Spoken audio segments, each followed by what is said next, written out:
Every day begins quietly, before the messages arrive, before the deadlines appear, before the world asks for your attention. There is a brief moment when the day is still unwritten.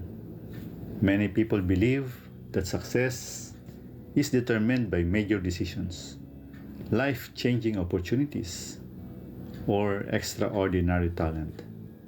But often, the direction of a day, and eventually the direction of a life, is influenced by something much simpler: how you begin. Because the way you begin your morning often becomes the way you experience the rest of your day. The first hour after waking up is more powerful than many realize. It sets the tone for your thoughts, your emotions, and your energy. When a morning starts with chaos, rushing, and distraction, that feeling often follows throughout the day. Stress becomes easier to trigger. Focus becomes harder to maintain. Small problems feel bigger than they truly are. But when a morning begins with intention, something different happens. A few moments of quiet reflection, a short walk, a simple plan for the day, a healthy breakfast, even a few deep breaths before touching a phone. These small actions send a message to the mind. I am in control of how I begin. And that mindset can influence everything that follows.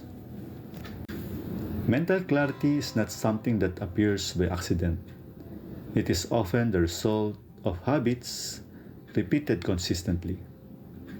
Imagine starting your day by immediately scrolling through endless updates, notifications, and opinions. Before you've even focused on your own priorities, your attention has already been pulled in dozens of directions. Now, imagine a different beginning.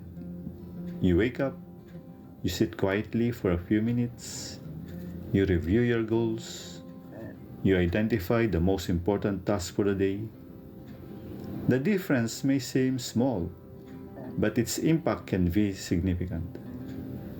When the mind begins the day with clarity, decisions become easier, priorities become clearer, distractions become easier to resist. A focused morning often creates a focused day. Many people think productivity starts when they sit down to work. In reality, productivity often begins long before that. It begins with the habits that prepare the mind and body to perform well. Morning routines are not about perfection. They are about preparation. A person who starts the day intentionally is more likely to follow through on important tasks. They are more likely to stay committed when motivation fades.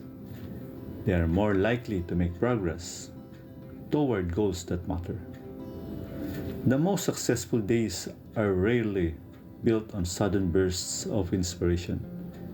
They are built on small, consistent actions repeated over time. And those actions often begin in the morning.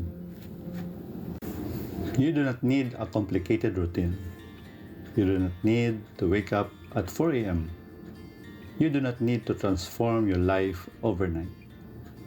What matters is creating a beginning that supports the person you want to become. Because every morning is more than the start of a day. It is a vote for your future self. The habits you practice, the thoughts you nurture, the choices you repeat. They slowly shape your character, your results, and your direction. So tomorrow morning, before the world rushes in, remember this: the way you begin influences the way you think. The way you think influences the way you act. And the way you act influences who you become. Because in many ways, the way you begin is the way you become.